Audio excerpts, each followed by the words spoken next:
भैया 2 किलो चावल देना, बासमती, सबसे अच्छा वाला।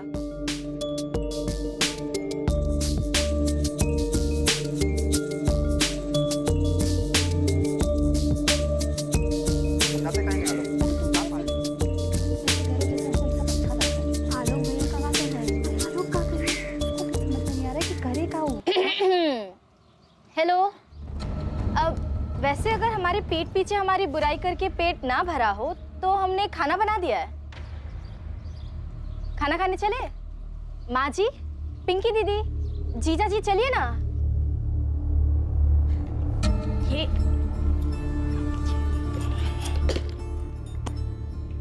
क्या माँ जी, 1 महीना हो गया, आप अब भी नाराज है? देखो, हमको ये माजी बाजी मत कहो, अच्छा नहीं लगता हमको। अब माँ को माँ नहीं कहेंगे तो और क्या कहेंगे? कविता। जी आलोक जी। बनकर बैठी थी हमरे घर में बेशर्मों की तरह। कविता के पति संजीव शुक्ला को पता चला था? पता कैसे नहीं चलता? इतनी बड़ी बात छुपती है का साहब? पूरे गांव में कानाफूसी होने लगी, बात उड़ते उड़ते पंचायत तक पहुंच गई थी। सुमन जी, आपका बेटा आलोक था क्या? एक तरफ कविता, दूसरी तरफ शालिनी अवस्थी, निकिता भारद्वाज और तीसरी तरफ अपने ही मालिक की बेटी चांद। और हो सकता है और भी बहुत सारी हो जो अभी तक सामने नहीं आई हैं। हमको कुछ नहीं पता साहब, हम खाली कविता को जानते थे क्योंकि वो हमरे घर में जबरदस्ती आकर बैठ गई थी। पर हम आपको बार बार कह रहे साहब, हमारा बेटा बिल्कुल ऐसा नहीं था कि अपने मालिक की बिटिया पर गलत नजर डाले। इतने सारे एक्स्ट्रा मैरिटल अफेयर्स, क्या इनमें से ही कोई आलोक की मौत का कारण था? हर कहानी में कोई ना कोई असंतुष्ट था, और शायद आलोक के खून का प्यासा भी। वहीं जानवी जो खुलासा करने जा रही थी वो एक और चौंकाने वाला सच था। अगर ये सोच रही हो कि आलोक का कत्ल हमारी वजह से हुआ है तो गलत नहीं सोच रही हो नेहा, क्योंकि हमारा भी यही मानना है। तुम्हारे पिता को तुम्हारे और आलोक के रिश्ते के बारे में पता चल गया था? ये किसने कहा? आलोक और हमारे बीच में कुछ नहीं था, कुछ भी नहीं। तो फिर तुम्हारे पिता को वहम हुआ होगा कि कुछ है तुम दोनों के बीच, क्योंकि हमें जानकारी मिली है कि तुम्हारे पिता आलोक से नाराज थे। आलोक ने ये बात उस औरत को बताई है जिसके साथ उसका अफेयर था। तुझ पे भरोसा किया, अपने बेटे से बढ़कर माना, और तूने हमारी पीठ पे छुरा भोंक दिया। क्यों? हमसे बहुत बड़ी गलती हो गई मालिक। ऐसा नहीं है कि हमारा इरादा आपको धोखा देना था। तो क्या इरादा था? तुझे तनख्वाह मिलती है जानवी की हिफाजत करने की, गलती करने की नहीं। पूरा भरोसा किया था। तेरी बहन की शादी में हमने क्या क्या नहीं किया है? साला कितनी लड़कियों के साथ सोए हो हमें सब पता है। और वो कविता वाले मामले में हमने क्या क्या नहीं किया सब भूल गया तू? हमारी नाक के नीचे हमारी बेटी को। माफ कर दीजिए मालिक, हमसे गलती हो गई, अब आगे से ऐसा नहीं होगा। तूने आग में घी डालने का काम किया आलोक। हम कह रहे हैं हमसे गलती हो गई। निगाहें नीची कर। सोचते हैं कि अभी गोली मार दे तुझे। मार दे गोली। औकात पता है तुझे तेरी अपनी?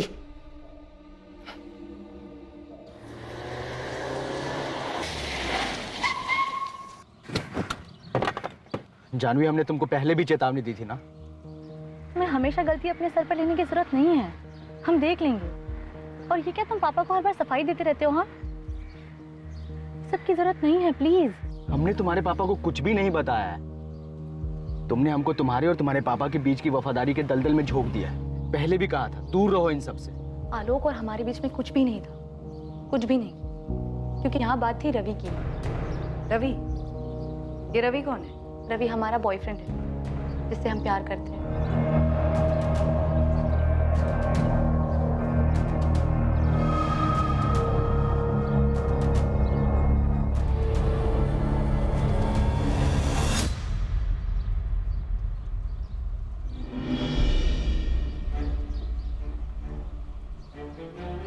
रवि कॉलेज में हमारा सीनियर था।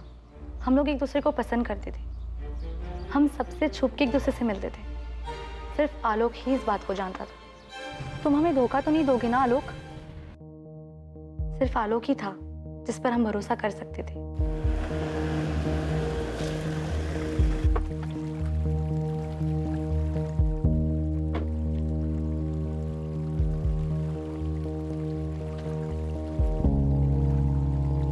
जानवी, तुम जानती हो रवि क्या है। हम तो सिर्फ तुमको समझा ही सकते हैं ना। हम बहुत प्यार करते हैं उससे। ना वो तुम्हारी बिरादरी का है, ना वो तुम्हारी हैसियत का है। ये बात तुम जितनी जल्दी समझ जाओ उतना अच्छा है। हमें फर्क नहीं पड़ता इन सब बातों से। ये जात, बिरादरी, हैसियत, ये सारी ना धक्कियानुसी बातें हैं, और हम नहीं मानते इन सब में। पर तुम्हारे पापा तो मानते हैं ना, उनको तो फर्क पड़ता है ना। वो उसे कभी स्वीकार नहीं करेंगे। रवि तो ये सब झेल भी नहीं पाएगा। देखो तुम पापा को कुछ नहीं बताओगे। तुमने हमसे वादा किया था, हम तुम्हें अपना भाई मानते हैं और इसलिए तुमको सब कुछ शेयर किया है हमने। तुम कुछ भी मानो, है तो हम नौकर ही, तुम्हारे भी और तुम्हारे पापा के भी। देखो जब सही समय आएगा ना, तब तुम रवि और हमारी ना भागने में मदद कर देना। पापा मानते होगे इन सारी दक्यानुसी बातों में, पर हम नहीं मानते। हमने रवि के साथ कहीं दूर चले जाएंगे। तुम्हें क्या लगता है तुम्हारे पापा ने सिर्फ हमें हिदायत दी है तुम पे नजर रखने के लिए? एक ना एक दिन पकड़ी जाओगी, फिर क्या होगा? पहले रवि मारा जाएगा और फिर हम कहीं मरे हुए मिलेंगे। क्लास में ही थी या कहीं और? हम क्लास में ही थे। ठीक है, पूछ लेंगे। हमें तुम्हारी और रवि की बहुत फिक्र है।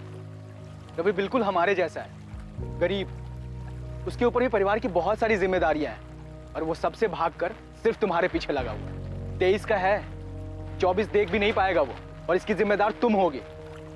तुम तो जानती हो ना अपने पापा को। फिर मदद करो हमारी भागने में। कहाँ जाओगी भाग के? तुम्हारी किस्मत में ना बड़े घर में पैदा होना लिखा है, वहां से निकल पाना नहीं। और मान लो तुम भाग भी गई तो आज नहीं तो कल पकड़ी जाओगी। रवि को वो लोग स्वीकार नहीं करेंगे। छोड़ दो रवि को, उसकी जान बच जाएगी। तुम तो किसी न किसी तरह जी लोगी, और तुम्हारे घर वाले रवि को जीने लायक भी नहीं छोड़ेंगे। रवि कहाँ है? हमें नहीं पता। आलोक ने हमसे कहा था कि उसने हमारे पापा को कुछ नहीं बताया, पर लगभग 1 महीने बाद ही रवि का कुछ पता ही नहीं था। हमें खुद आलोक से पता चला था कि रवि अपने परिवार के साथ कहीं चला गया है। तो क्या तुम्हारे पिता ने रवि को मरवाया? हमें नहीं पता, हम ये सब नहीं जानते। हम बस इतना जानते हैं कि हमारे पापा को पता चल गया था कि आलोक हम दोनों के रिश्ते के बारे में जानता था। आलोक हमें कभी धोखा नहीं दे, वो तो बस अपना वादा निभा रहा था। और रही बात हमारे और आलोक के रिश्ते की, तो हम सिर्फ अच्छे दोस्त थे। हमारे इतने करीब रहकर भी हमेशा हमसे दूरी बनाए रखता था। उस दिन जब हमें छोड़ने आया रात को, उस वक्त पापा ने जिस अंदाज से हमें कहा पूछ लेंगे, तब हमें लगा कि कुछ तो गड़बड़ है। शायद उस वक्त तक पापा ये तय कर चुके थे कि वो आलोक को मार देंगे। माँ जी, रवि जानवी बीवी की जिंदगी से हमेशा के लिए चला जाएगा, लेकिन हमें सावधान रहना होगा। रवि के जाने का ये कतई मतलब नहीं कि कोई दूसरा रवि जानवी बीवी की जिंदगी में नहीं आ सकता। आप उस आलोक के लिए कुछ ज्यादा ही भावुक हो रहे हैं। मानते हैं उसको औलाद से ज्यादा आप सम्मान दिए, प्यार दिए, लेकिन है तो वो नौकरी ना। भाई जी, माफ कर देने वाली गलती नहीं है उसकी, दंडनीय अपराध है। और मान लीजिए अगर हम लोग माफ कर दें, क्या गारंटी है कि दोबारा ऐसा नहीं करेगा वो? अगर दांत में कीड़ा लग जाए तो दांत को उखाड़ देने में भलाई है, इससे कम से कम दूसरा दांत तो सुरक्षित रहेगा। नौकर को बगल में बिठाने का सम्मान देख लिए आप। आलोक को मारना पड़ेगा, अब वो भरोसे लायक नहीं रहा। जानवी खुद चलकर पुलिस को सारी सच्चाई बताने सामने आई, लेकिन जो जानवी ने कहा क्या वही सच था? क्या वैसा ही हुआ था जैसा जानवी ने बताया? सर, अब इस प्रहलाद चौधरी से बात करनी चाहिए। उसने तो फोन करके खुद कहा है कि वो हमसे बात करने के लिए तैयार है। सर, वो मनगढ़ंत कहानियां सुनाएगा। उसके सामने रवि का जिक्र करके उसे एक झटका देते, उसे अंदाजा भी नहीं होगा कि हमें रवि की सारी कहानी पता है। मुझे तो यकीन है कि उसी ने रवि को मरवाया होगा, और शायद उसके परिवार को भी। और हो सकता है आलोक को इस बात का पता चल गया होगा, तो सारी कहानी को दबाने के लिए उसने आलोक की भी हत्या करवा दी। और ये आलोक की माँ सुमन जो किस्सा बयां कर रही है, वो भी कम अजीब नहीं है। मतलब कोई शादीशुदा औरत किसी दूसरे आदमी की पत्नी होने का कैसे दावा कर सकती है?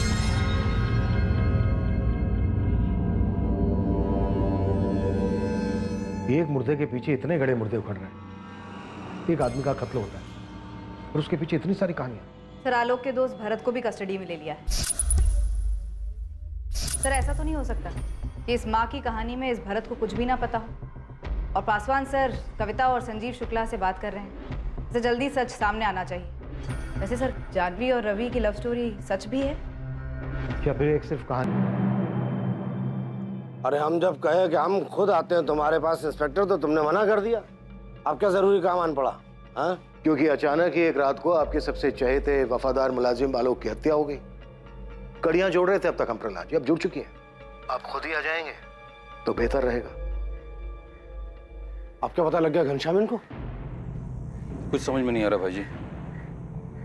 साला ये इंस्पेक्टर को तो तेवर ही बदल गए हैं। जरा पता करो ये रवि कहाँ है, कहीं उसने तो मुंह नहीं खोल दिया।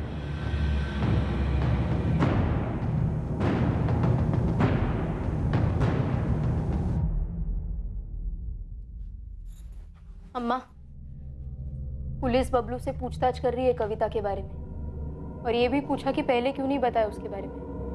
तुमने भी तो कुछ कहा नहीं पुलिस वालों से जब तक वो सामने से नहीं पूछे तुमको। अम्मा, जब कविता यहाँ थी तब तुम उसके पति संजीव शुक्ला को खबर भिजवाई थी कि वो यहाँ इस घर में रह रही है। सीधे सीधे काहे नहीं कहते कि तुमको लगने लगा है कि आलोक की हत्या में हमारा हाथ है। हम मरवाएंगे अपने बेटा को, अपने आलोक को। हवलदार साहब, अरे हमें जाने दीजिए यहाँ से। नहीं मारेंगे हम अपने दोस्त के हत्यारे को। और कैसे मारेंगे? गन तो आप लोगों ने ले लिया। जब तक साहब नहीं कहेंगे ना, तुम यहाँ से कहीं नहीं जा सकते। अरे तो साहब से पूछिए।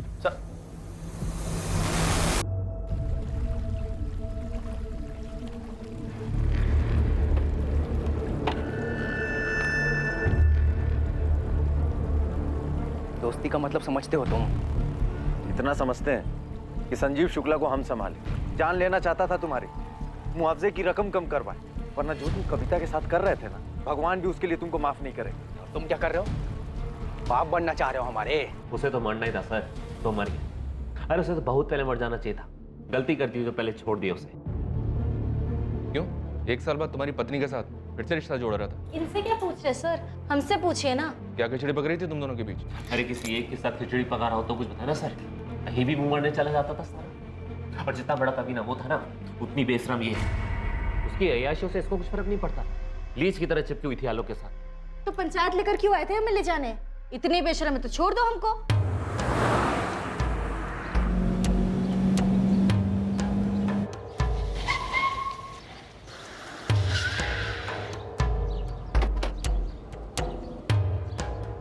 कौन है आप लोग? अरे कविता को बुलाई ना है। कविता, कविता चलो। छोड़ो। नौटंकी कम करो। हाँ, सामान बांधो, निकलो यहाँ से। तुमको ऐसा सबक सिखाएंगे ना। चल सामान उठाओ, चलो। चलाओ गोली, हमको तुम्हारी बंदूक से डर नहीं लगता। कविता, चुपचाप जाओ यहाँ से। तुम्हारा पति तुमको लेने आया है। वाह माँ जी वाह, अब समझे हम। ये आप सबकी मिली भगत है हमें इस घर से निकालने के लिए। कविता निकलो यहाँ से, बहुत हुआ तुमरा। कविता चुपचाप सामान उठाओ, चलो। देखिए, हम यहाँ अपनी मर्जी से आए हैं। आलोक ने हमारे साथ कोई जबरदस्ती नहीं की, और जबरदस्ती हमें यहाँ से कोई निकाल भी नहीं सकता। ये हमारी बीवी है और ये साला कमीनों से भगा लाया है। हम भगा के नहीं लाए, वो अपनी मर्जी से आई है। वही तो हम कह रहे हैं, हम खुद यहाँ अपनी मर्जी से आए हैं। राम जी, राधेश्याम जी, मजनू खेड़ा के सरपंच होने के नाते हम आप लोग से विनती करते हैं कि आप लोगों को इस औरत को पंसोली गांव में नहीं रहने देना चाहिए, क्योंकि संजीव शुक्ला की ब्याहता पत्नी है और अवैध तरीके से आलोक ने इसे भगाकर अपने घर में रखा हुआ, जो कि बहुत ही गलत बात है। सुमन, आलोक, बड़ी शर्मनाक बात है। किसी की ब्याहता पत्नी को तुम लोगों ने 2 महीने से अपने घर में रखा हुआ है। अरे इसमें हमारी मर्जी नहीं है राम भैया, इसको तो वापस जाना ही होगा। हाँ, और हम किसी की बात सुन लेंगे ना। हम यहाँ से कहीं नहीं जाएंगे और ये हमारी मर्जी है। नहीं चलेगी तुम्हारी मर्जी। हर संबंध की एक मर्यादा होती है। तुम अपनी पति पत्नी के संबंध का सम्मान करो। अगर आज ये हमारे साथ घर नहीं चली तो आलोक और उसके पूरे खानदान को खत्म कर देंगे, बता रहे। संजीव शुक्ला, बंदूक हमारे पास भी और गोली भी। हमारे परिवार की तरफ नजर उठाने की कोशिश भी मत करना। साला तुम्हारी तो ऐसे ही तैसे ही साले हैं। अगर आज कविता हमारे साथ घर नहीं चली है तो हम इसको यही खत्म कर देंगे। संजीव शुक्ला, तुमको अपनी पत्नी के साथ जो करना है करो, लेकिन हमारे बेटे की तरफ आंख उठा के मत देखना। चलाओ चलाओ, गोली चलाओ। नहीं, अंदर करो। कविता शुक्ला कविता पाठक कैसे हो सकती है? संजीव शुक्ला की ब्याहता है ये, और इसी के साथ तुम्हें लौटना होगा। और हाँ, आलोक पाठक को लिखित में देना होगा कि अब उसका संजीव शुक्ला की पत्नी के साथ कोई वास्ता नहीं है और ना ही वो कभी उसे मिलने की कोशिश करेगा। हाँ, आलोक पाठक और उसकी मां सुमन पाठक ने भी मर्यादा का उल्लंघन किया है, विवाह की पवित्र परंपरा का अपमान किया है, एक औरत को अपने घर में रखा, ये जानते हुए भी कि वो संजीव शुक्ला की ब्याहता है। इसने हमको धमकी दी थी कि हमारे बेटे को बलात्कार के केस में फंसा देगी। हाँ, तो ये बात उस वक्त तुम्हें सबके सामने आकर पंचायत को बतानी चाहिए थी। उस वक्त क्यों नहीं बताई तुमने? हरजाने के तौर पर आलोक पाठक संजीव शुक्ला को 2 लाख रुपया देंगे और साथ में लिखित माफीनामा भी। और अगर हम कहें कि हम संजीव शुक्ला के साथ नहीं जाना चाहते तो? इसमें हम कुछ नहीं कर सकते। अपने माता पिता से बात करो, कानून का दरवाजा खटखटाओ, पंचायत आपसी मामले निपटा। कानूनी नहीं। नहीं, हम इतनी बड़ी रकम नहीं दे सकते, हमारी हैसियत ही नहीं है इतनी। हमारे बेटे की आमदनी नहीं है इतनी। सरपंच जी ये तो जाती है। अरे तो बहुत मामूली सजा है, अभी चुपचाप हमें हजारे के पैसे दो और हमारी बीवी का पीछा छोड़ो, समझे? ये मामला सुलझ गया है। आलोक पाठक संजीव शुक्ला को जो 2 लाख रुपया नहीं दे पाते तो हम पंचायत की ओर से और भी कड़ी सजा सुनाएंगे। पंचायत स्थगित की जाती है, बस। कविता चले जाओ, हम तुमसे कह नहीं रहे हैं, विनती कर रहे हैं। डर गया आलोक? माँ को इतनी तकलीफ में नहीं देख सकते हैं। और हमें तकलीफ में देख सकते हो? याद है आलोक, तुमने हमसे कहा था कि तुम हमें कभी धोखा नहीं दोगे। धोखे में तो हम दोनों थे। तुम अपने पति को धोखा दे रही थी और हम अपने परिवार को। चले जाओ, हम पंचायत को लिखित में दे देंगे कि अब हमारा और तुम्हारा कोई वास्ता नहीं। देख यार संजीव, तुम्हारा दोस्त जरूर है, पर हमें तुम्हें कोई फर्क नहीं है। एक बार हमारे लिए बात करने की कोशिश तो करो उससे। बहुत बौखलाया हुआ है और 2 लाख से तो एक दमड़ी कम नहीं लेगा। अरे इतने पैसे तो है भी नहीं हमारे पास, कुछ कर यार, वरना ये पंचायत हुक्का पानी बंद करवा देगी और अम्मा बर्दाश्त नहीं कर पाएगी। तुम्हें दायरा नहीं तोड़ना चाहिए था लोग। अब तो हो गई ना गलती, टूट गया दायरा, अब क्या? अब पता नहीं, संजीव तो वैसे मानेगा नहीं, लेकिन बात करके देखते हैं। देखा लोग, हम तेरी हालत समझते हैं, इसमें कविता की भी कोई गलती नहीं है, वो भी तुमसे प्यार करती है। अब शादीशुदा है तो उसमें उसकी क्या गलती है?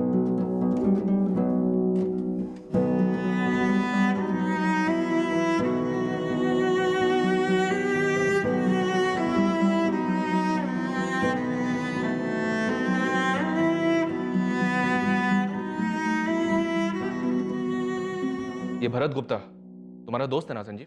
दोस्त नहीं, दुश्मन है सर।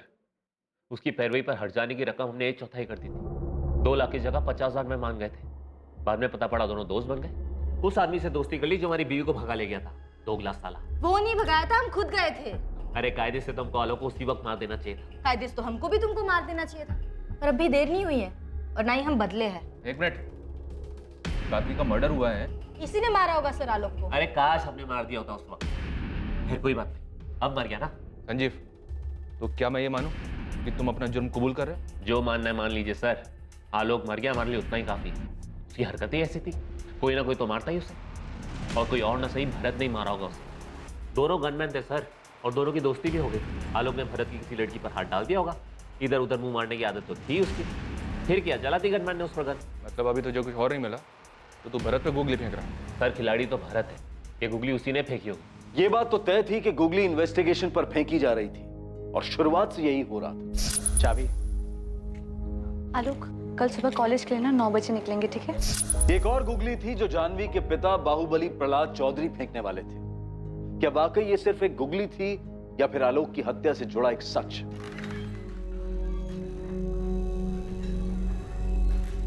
पूछो क्या पूछना है। सारे जवाब सोच के आए होंगे आप तो।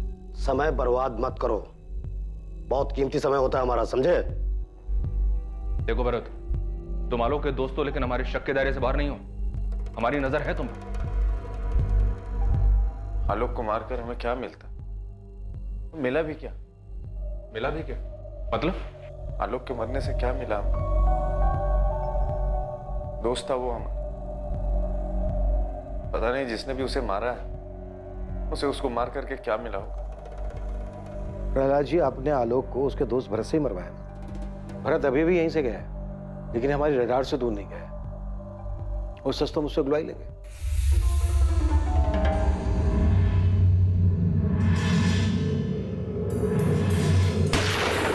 पहले ही दिन से मालूम है कि आलोक को किसने मारा। हमसे पूछे तुम? तो खुद आके बता देते प्रहलाद जी कि किसने मारा है आलोक को। और वैसे भी अभी भी कोई देर नहीं हुई है, आप बता दीजिए।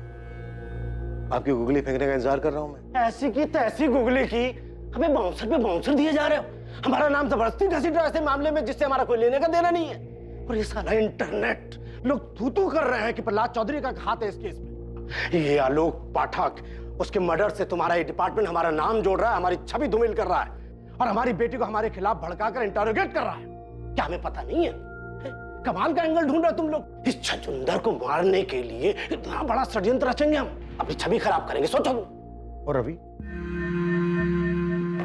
आपकी बेटी जानवी का बॉयफ्रेंड रवि, उसका क्या किया? अबे क्या बॉयफ्रेंड, 2 कौड़ी का लौंडा, औकात थी उसकी।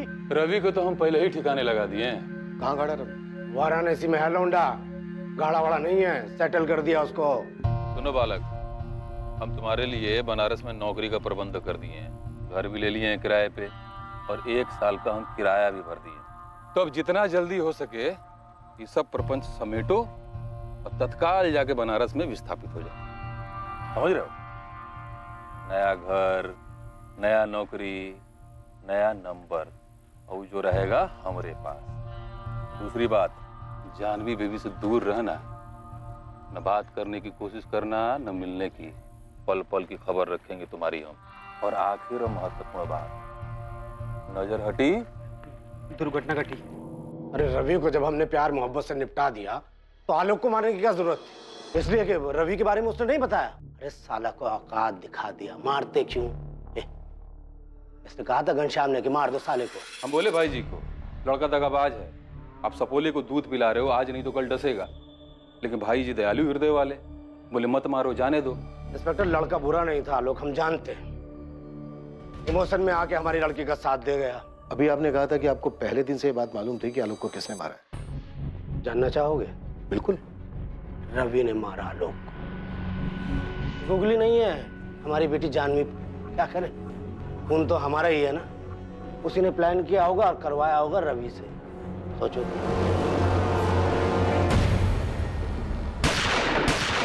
रवि को उकसाकर आलोक का मर्डर करवाया और आपके शक के घेरे में आ गए हम। आप लोग तो बड़ा कह रहे थे ना कि जानवी से बात करनी है, जानवी से बात करनी है। जानवी खुद आई थी चल के आपके पास और रवि की कहानी सुना के आपसे सहानुभूति ले ली और हमें बना दिया विलन, जो आपकी नजर में हम पहले से ही। असल में ये जानवी की चाल थी, हमारा पत्ता साफ करके वो रवि के साथ धो लेती। इतना सीरियस होने की जरूरत नहीं है इंस्पेक्टर। ये था गुगली, असली वाला गुगली जो हमने जानबूझ के फेंका। तुम लोग हवा में तीर फेंक रहे हो, असली मुजरिम से दूर कहीं और भटक रहे हो। हैं? मेरा और मेरी बेटी का इस मर्डर से कोई सरोकार नहीं है। चले। कमाल भाई, तो आपने तो पहले दिया उन लोगों को। क्या कहानी सुनाई, प्राउड ऑफ यू। ज्यादा प्राउड फील मत करो, जरा पता करो ये कहानी सच ना हो जाए।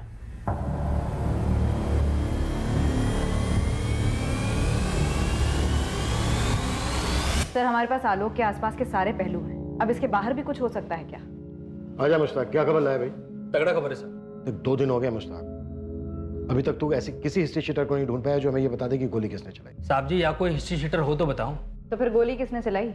माँ ने, बहन ने, जीजा बबलू ने, या फिर खुद उसने अपने आप पर? बबलू को अंदर कीजिए साहब, और साइड में पिंकी को भी इंक्वायरी के लिए बुला लीजिए।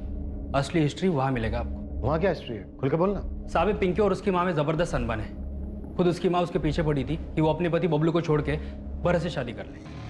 भला कोई माँ ऐसा कर सकती है? तो इसमें आलोक क्यों मारा गया?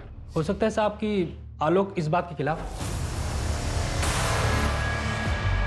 आलोक की मौत का मकसद परिवार में ही कहीं छुपा था। एक करीबी रिश्ता जो रिश्तों की मर्यादाओं को पार कर गया, और इस बात का इन्वेस्टिगेशन कर रहे पुलिस अधिकारी कभी अंदाजा भी नहीं लगा सकते थे।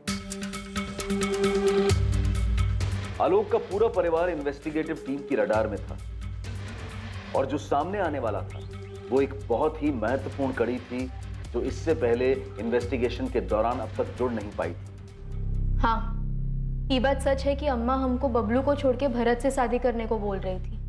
तुम्हारी माँ ने ऐसा क्यों कहा? क्योंकि बबलू हमारे साथ मारपीट करता था, और हम ये भी सुने थे कि बाहर जाके वो दूसरी औरतों के साथ काका करता है। ये बात आलोक भैया जानते थे, वही बताया हमको। साहब, पिंकी अगर हमको छोड़ के भरत से शादी कर भी लेती तो हम थोड़ी जिंदगी बैठ के रोना रोते। लेकिन ये बात तुझे पता थी कि पिंकी की माँ उससे ये कह रही थी? हाँ, पता थी।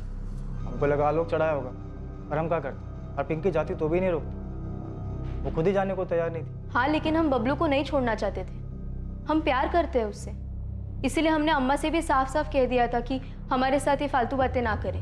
अम्मा, आज के बाद ना इस घर में कदम भी नहीं रखेंगे, देख लेना तुम। आज ही कह देते हैं बबलू से कि बम्बई चले, हमें रहना ही नहीं है बंसोली में। बबलू तुम्हारे लिए ठीक लड़का नहीं है, और ना पहले कभी था। ऐसे लड़के से शादी करने से अच्छा है कि तुम बिन ब्याह ही रह जाते। अरे तुम काहे हमारी शादी तुड़वाने के पीछे पड़ी हो? हाँ, जब हमको कोई दिक्कत नहीं है बबलू से तो तुमको क्या परेशानी है? और ये क्या भरत भरत लगा रखा है तुमने? क्योंकि भरत एक अच्छा लड़का है, ईमानदार है, जिम्मेदार है, तुम्हारे आलोक भैया की तरह। आलोक भैया कितने जिम्मेदार है और कितने नहीं, तुम भी जानती हो और हम भी जानते हैं, समझी? बबलू को नसीहत देते हैं कि दायरे में रहे, और खुद के दायरों का इसीलिए आज वो कविता सर पे चढ़ के नाच रही है उनके। ठीक है, जब ये बबलू तुमको घर से निकाल देगा ना, तो रोती हुई हमरे चौखट पर मत आना। ये बात हमने भैया को भी बताई थी, उनको भी बुरा लगा था, पर उन्होंने कहा कि तुम चिंता मत करो, हम खुद जाके भरत से बात करेंगे। तो फिर आलोक ने भरत से बात की? हाँ सर, आलोक ने हमसे इस बारे में बात की थी। और तुमने ये बात हमें बताना जरूरी नहीं समझा? सर, पहली बात कि हमको ये पता नहीं था कि इस बात को लेकर के आलोक की हत्या हुई, और दूसरी बात आंटी जी को ये लग रहा था कि हम उनकी बेटी पिंकी से शादी करें, और इस बात का भी हमको खबर नहीं, क्योंकि आंटी जी ने हमसे कभी पूछा नहीं ना। तुम क्या कर रहे हो? बाप बनना चाह रहे हो हमारे? कहाँ नाप शनाप बक रहे हो बे? हमारी बहन से दूर रहो तुम, भरत बता रहे हो तुमको। बहन से दूर रहे? हम कब गए पास तुम्हारी बहन के? तो अम्मा का जिद लगा के बैठी है कि उसकी शादी बबलू से तुड़वाकर तुमसे करवा दी जाए? क्या बोल रहे हो? हमको कुछ समझ में नहीं आ रहा आलोक। तो क्या वो तुमसे पूछे भी नहीं बार बार पिंकी को तुमसे शादी करने के लिए कह रही है? हाँ तो हो सकता है, आंटी जी ने हमसे कभी इस बारे में बात नहीं की। देखो आलोक, पिंकी बहन है तुम्हारी, हम उसका घर तुड़वाएंगे, बबलू चाहे जैसा भी हो। तुम कौन सी बात लेकर के हमसे उलझ रहे हो यार? हम सच कह रहे हैं आलोक, अरे ऐसा कुछ नहीं है, यकीन करो हमारा। और सर ये बात वहीं खत्म हो गई। बाद में हम सुमन आंटी के घर गए उनको समझाने के लिए कि आंटी जी अगर आपको लगता है कि हम पिंकी के लिए बबलू से बेहतर साबित होंगे तो ये अच्छी बात है, लेकिन हमारा कोई इरादा नहीं है कि पिंकी का घर तोड़कर हम अपना घर बसाएं। बबलू को ये बात पता थी? कहीं उसने तो... हमको नहीं लगता है सर, अगर बबलू को ये बात पता भी हो तो आलोक की हत्या नहीं करेगा, क्योंकि आलोक तो खुद नहीं चाहता था कि बबलू और पिंकी अलग हो।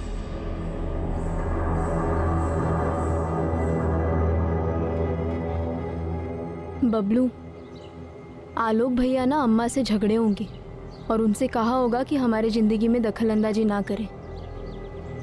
तो क्या इतनी सी बात पे अम्मा जी आलोक को मरवाए होंगे? हमें नहीं पता, पर हमारी कुछ समझ में नहीं आ रहा है।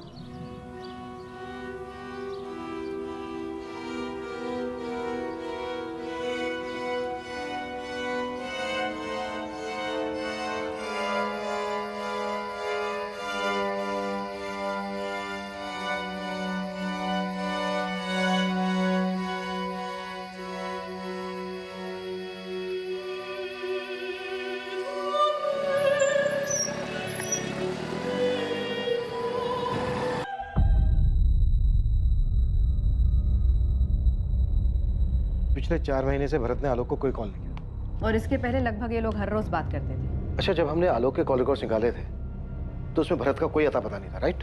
राइट सर, क्योंकि हम सिर्फ पिछले 3 महीनों के कॉल रिकॉर्ड्स देख रहे थे और इनकी बातचीत बंद हुए तो 4 महीने हो चुके। दरअसल इसका पता हमें खबरी मुश्ताक से लगा। भरत का कहना है कि उसके और आलोक के बीच सब कुछ सुलझ गया था। क्या कारण हो सकता है कि 4 महीने तक दोनों ने आपस में कोई बातचीत नहीं की? ना भरत ने आलोक को कॉल किया, ना आलोक ने भरत को कॉल किया। कैसी दोस्ती थी? अजीब है। जी हाँ सर, मुझे भी अजीब लगा। बस ये बात वहीं खत्म हो गई। हालांकि हम बाद में गए आंटी जी से मिलने के लिए उनके घर। हमने उनको समझाया कि आंटी जी अगर आपको लगता है कि हम पिंकी के लिए बबलू से बेहतर साबित होंगे तो ये अच्छी बात है, लेकिन हमारा कोई इरादा नहीं है कि पिंकी का घर तोड़कर हम अपना घर बसाएं। भरत और आलोक के बीच कभी कुछ सुलझा ही नहीं था। शिव भरत ही आलोक का कातिल है। भरत और संजीव दोस्त थे, इसका जानवी से तो कोई लेना देना नहीं हो सकता, शायद कविता से हो सकता है। इनको जम के तोड़ते हैं सर, बहुत हो गया घूमना घुमाना। कविता का इस मामले से कोई लेना देना नहीं है। सुमन पाठक के कॉल रिकॉर्ड्स निकलवाओ। सुमन पाठक? यस। आपको लगता है उसने अपने बेटे को मरवाया? सुमन पाठक ने हमें कविता के बारे में कुछ नहीं बताया और न ही अपने बेटे आलोक के दोस्त भरत के बारे में कुछ बताया। क्यों? क्योंकि वो उसे बचाना चाह रही। इतनी बड़ी और जरूरी बात सुमन पाठक ने हमें आसानी से नहीं बताई, जबकि बतानी चाहिए थी। आखिर उसके बेटे के मर्डर का मामला।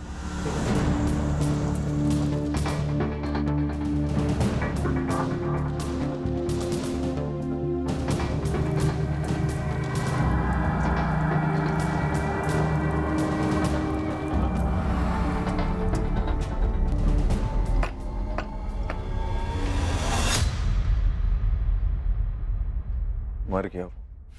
पता चला है कि पिछले 4 महीने में तुम्हारे और आलोक के बीच कोई बातचीत नहीं। हाँ, वो अपने काम में बिजी था, हम अपने काम में बिजी थे। आलोक की मां सुमन पाठक के कॉल रिकॉर्ड्स भी यही कहते हैं। उनके और तुम्हारे बीच भी 4 महीने कोई बातचीत नहीं। वो तो बिजी नहीं थे। अजीब है ना? ये बिल्कुल मत कहना कि बातचीत का सिलसिला टूट गया। भरत पिंकी को लेकर तुम्हारे और आलोक के बीच सब कुछ सुलझ गया था, ये तुम्ही ने कहा था ना। अब पहेलियां मत बुझा, सीधा मुद्दे पे आ। 4 महीने तक कोई बातचीत, फिर अचानक 12 जून को 9:45 पर मैसेज जाता है पहला। 9:45 से 10:05 तक 4 मैसेज जाते हैं तुम्हारे फोन से सुमन पाठक के फोन पर, और 4 ही मैसेज सुमन पाठक के फोन से तुम्हारे फोन पर आते हैं। हम हत्यारे और उसके मकसद को हर जगह तलाशते रहे, और वो तो हमारे सामने था।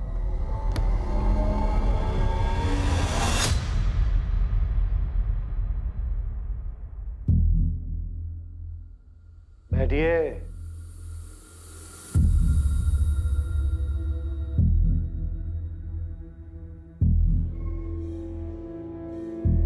भरत आलोक का मर्डर तूने ही किया है, ये पता है, और शायद मुझे मोटिव भी मालूम है, लेकिन ये बात मैं तुम दोनों के मुंह से सुनना चाहता हूं।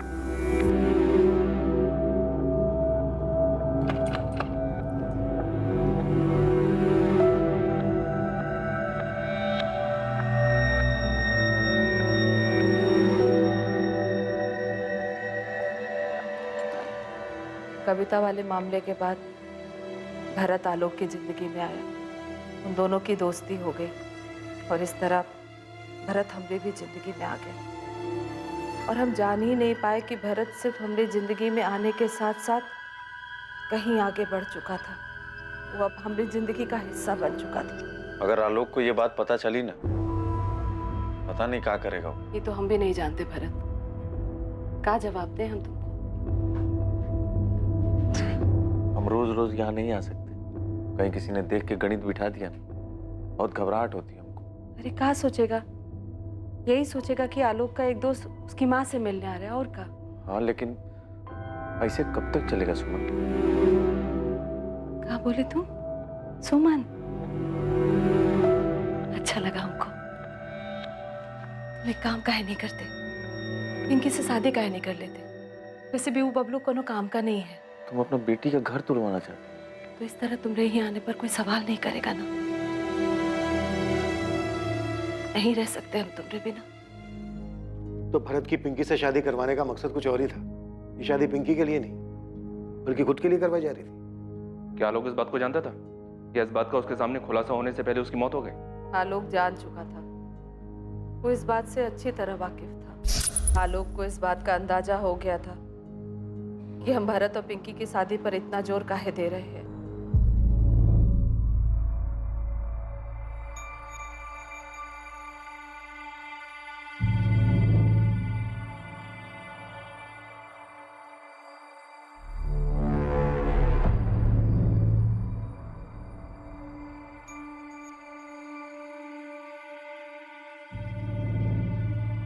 तुम क्या कर रहे हो?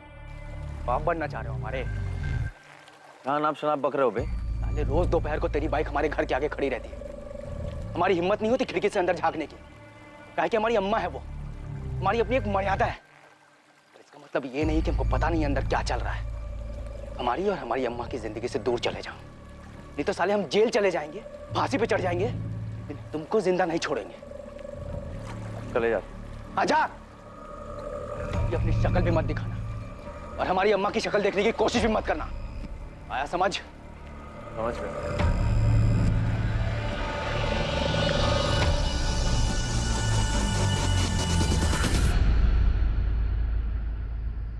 आलोक आओ, खाना खा लो।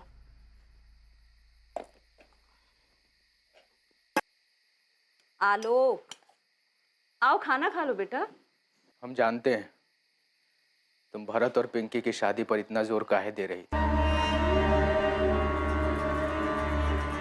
तुमने हमारे बारे में नहीं सोचा? पिंकी को पता लग गया तो? लोगों को पता लग गया तो हम बाहर किस मुंह से जाएंगे? हमारे बारे में सोचा, हमें कहीं का छोड़ा। आज के बाद भरत यहां कभी नहीं आएगा, और न तुम मुझसे कभी मिलोगी। जब हमारे बेटे ने बार बार हमसे कहा तुमको शर्म नहीं आई माँ, तो हम क्या करते? उस वक्त हमरे कुछ कहने से उस पर कुछ असर होने वाला था का? हमको पता ही नहीं था कि हम ये बात आलोक से कैसे कहते। जब वो हमारी गोद में आया तो हम सिर्फ 16 साल के थे, और जब पिंकी पैदा हुई तो 19 साल के। हम ये बात कैसे कहते उससे कि हम उन दोनों की माँ होने के साथ साथ एक औरत भी तो थे। हाँ, हमको शर्म आती थी साहब, बहुत शर्म आती थी, पर क्या करते, जब शर्म के आगे शरीर की जरूरत आ जाए खुद को रोकना बहुत मुश्किल हो जाता है। हमने अपने अंदर की नैतिकता की हत्या कर दी थी, पर चाहते थे कि हम उसी दायरे में रहे जो समाज ने विधवाओं के लिए बनाया है। पर हमारे दिल को गंवारा नहीं था। तुम्हारी शारीरिक जरूरतों, नैतिक मूल्यों पर सवाल या निशान लगाने का मुझे कोई हक नहीं, और ना ही मुझे ये हक है कि मैं तुम्हें सही या गलत कहूँ। पर तुमने अपने ही बेटे का मर्डर करवाकर एक इंसान होने के मूल्यों को पीछे छोड़ दिया। पर तब ये समझ पाना मुश्किल था साहब कि हमको जो चाहिए वो हम कैसे पाए। इसीलिए हमको जो ठीक लगा हम कर दिए। तुम्हारी बहुत याद आ रही है भरत। हमें भी। तुम्हें देखने का मन कर रहा है। आलोक या तो हमें मार डालेगा या तुम्हें।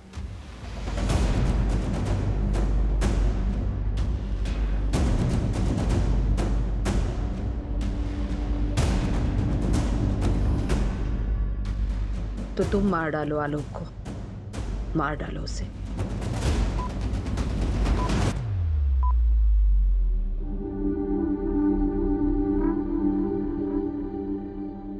जुर्म के पीछे का मकसद और जुर्म को अंजाम देने वाले नाम ने ना सिर्फ आलोक की बहन पिंकी को सदमे में डाल दिया, बल्कि इस बात ने इस केस से जुड़े सभी संदिग्ध लोगों को भी झटका दिया। हर उस इंसान को जो आलोक की हत्या के मामले में पुलिस की रडार में था, हर वो औरत जिसका कभी ना कभी आलोक से अफेयर रहा हो, या फिर रेनू जिसने ये दावा किया था कि आलोक ने उसे 2 अमीर लड़कों के चंगुल से बचाया था और इसलिए उन्होंने आलोक की हत्या कर दी।